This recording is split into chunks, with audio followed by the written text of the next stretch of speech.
ស្រឡាញ់មួយនេះមិនដឹងកើតឡើងពីពេលណាដឹងត្រឹមថាពួកអ្នកជាកម្លាំងចិត្តពេលលំបាករីករាយកាន់តុងក៏មានអ្នកនៅចិនតែនៅចិត្តជួយប្រឹក្សាមិនដែលគិតថាជីវិតនឹងជួបថ្ងៃនេះថ្ងៃដែលពេលសាញ់មានពួកអ្នកនៅក្បែរពេលមនុស្សម្នាក់ដែលមិនដែលមានភាពស្និទ្ធស្នាលពីអារម្មណ៍ធម្មតាខ្លាចជាមិនធម្មតាបើចម្រៀងនេះតែងចាញ់ពីពួកយ៉ាងណា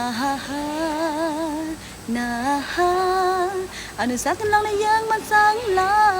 ងណានៅចាំបានទេព្រែក